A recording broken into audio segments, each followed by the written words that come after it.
शाम के 7:30 का वक्त था। अंशु अपने लैपटॉप पर बैठी अपनी अगली रिपोर्ट की तैयारी कर रही थी। टीवी पर एक छोटा सा न्यूज टकरा रहा था। कालीपुर गांव, 50 वर्षों से गायब हो रहे हैं लोग, अंधविश्वास या सच? यही है, उसने सोचा। उसके दिमाग में नया प्लॉट तैयार हो गया। अंशु एक खोजी पत्रकार थी और सनसनीखेज गुप्त खबरों की तलाश में अक्सर ऐसे ही रास्तों पर निकल पड़ती थी। अपने फोटोग्राफर दोस्त नीरज को फोन मिलाते हुए उसने कहा, नीरज, इस बार एक मजेदार जगह ढूंढी है, तैयार हो? हाँ, वो हमेशा, नीरज ने हंसते हुए जवाब दिया। दोनों ने जल्दी ही अपनी योजना बनाई। कालीपुर जैसे दूर दराज के गांव अक्सर ट्रांसपोर्टेशन के कारण मुश्किल साबित होते थे। उन्होंने तय किया कि अगले ही दिन वहां पहुंचने की कोशिश करेंगे। गांव में पहुंचने से पहले ही दोनों के सामने घना जंगल और सुनसान रास्ता था। रास्ते के दोनों तरफ बड़े बड़े पेड़, जिनकी शाखाएं आपस में ऐसी उलझी हुई थीं जैसे वे सूरज की रोशनी को छूने से रोक रही हों। यहां कुछ तो अजीब है, नीरज ने कार का इंजन बंद करते हुए कहा। गांव में घुसते ही एक ठंडी हवा का झोंका आया। लोग अजीब नजरों से उन्हें देख रहे थे। कोई सामने से कुछ नहीं बोल रहा था, लेकिन उनकी आंखों में डर साफ झलक रहा था। गांव के एक बूढ़े ने कहा, तुम्हें यहां नहीं आना चाहिए था। कालीपुर अजनबियों के लिए नहीं है, अमावस्या करीब है। अंशु और नीरज ने यह बात अनसुनी कर दी। हमें सिर्फ कहानी लिखनी है, डरने की कोई बात नहीं, अंशु ने नीरज को दिलासा दिया। अंशु और नीरज एक पुराने टूटे फूटे ढाबे में बैठे चाय पी रहे थे। ढाबा गांव के बाहर ही था।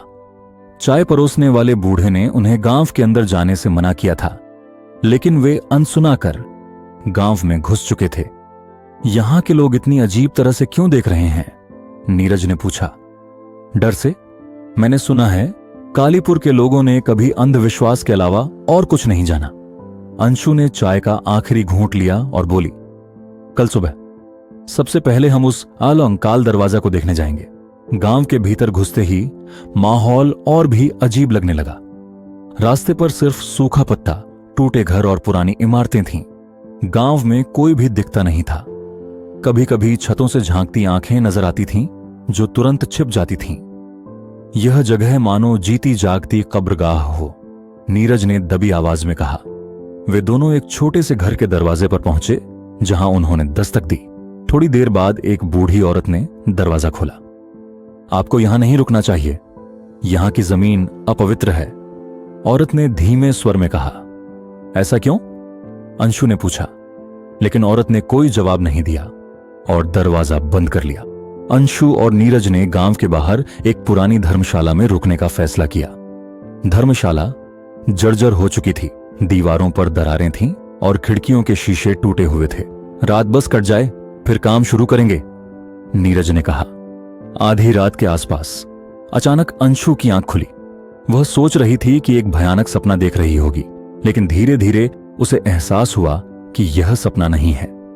कमरे के बाहर हल्की हल्की सरसराहट की आवाज आ रही थी। नीरज, अंशु ने फुसफुसाते हुए उसे जगाया। क्या हुआ? नीरज धीरे से बोला। बाहर कुछ है? नीरज ने दरवाजा खोला, लेकिन बाहर कोई नहीं था। जैसे ही वह वापस लौटा, एक ठंडी हवा का झोंका कमरे में घुसा। खिड़की से लगा पर्दा अजीब तरीके से हिला। दीवार पर उनकी परछाइयां विचित्र शक्लें बना रही थीं। शायद कोई जानवर होगा, नीरज ने खुद को तसल्ली देने की कोशिश की, लेकिन दोनों समझ चुके थे कि कुछ सही नहीं था। अगली सुबह अंशु और नीरज काल दरवाजा पहुंचे। यह जगह गांव की सीमा पर एक ऊंची पहाड़ी के पास स्थित थी। चारों ओर सन्नाटा था और सूरज की रोशनी भी दरवाजे तक पहुंचने से पहले धुंधली पड़ जाती थी। खंडहर में घुसते ही दोनों को एक सिहरन महसूस हुई।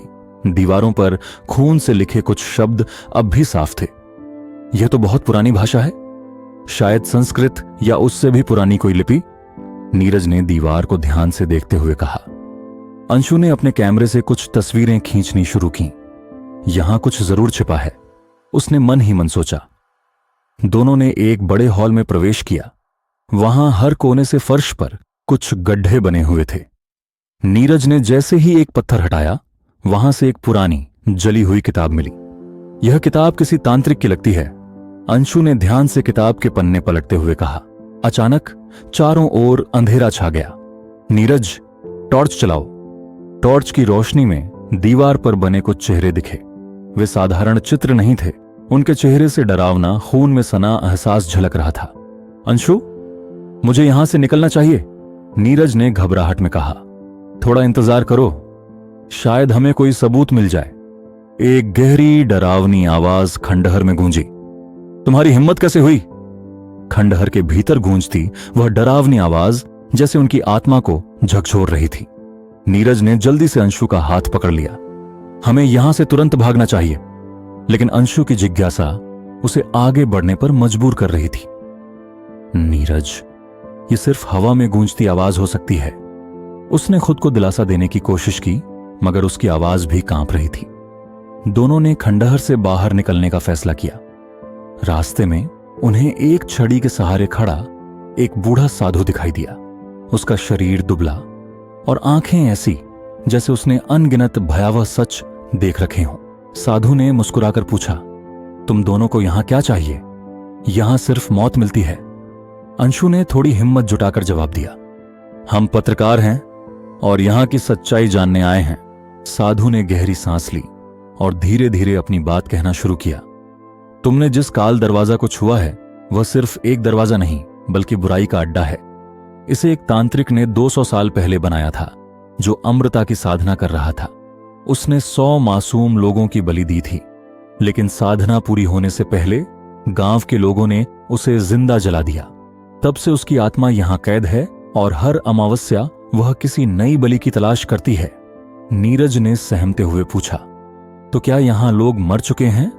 साधु ने जवाब दिया, नहीं, लेकिन वे मृतक से बदतर हालत में हैं। उनकी आत्माएं तांत्रिक की कैद में हैं और अब वह तुम दोनों को भी अपनी अगली बलि बनाना चाहता है। लेकिन अगर ऐसा है तो हम उसे रोक सकते हैं, है ना? अंशु ने तपाक से पूछा। साधु के चेहरे पर गुस्से की रेखाएं उभर आईं। यह खेल बच्चों का नहीं है। अगर उसे रोकने की कोशिश करोगे तो तुम उसकी ताकत को भड़का दोगे। अंशु और नीरज ने साधु की बात को पूरी तरह नजरअंदाज करते हुए खंडहर में वापस जाने का फैसला किया। साधु ने उन्हें रोकने की पूरी कोशिश की, लेकिन अंशु के भीतर का पत्रकार किसी भी खतरे को अनदेखा कर चुका था। अमावस्या की रात शुरू हो चुकी थी। पूरा गांव अंधेरे में डूबा हुआ था। लोग अपने अपने घरों में बंद थे और ऐसा लग रहा था कि हर सांस किसी भयानक अंत की गवाही दे रही है।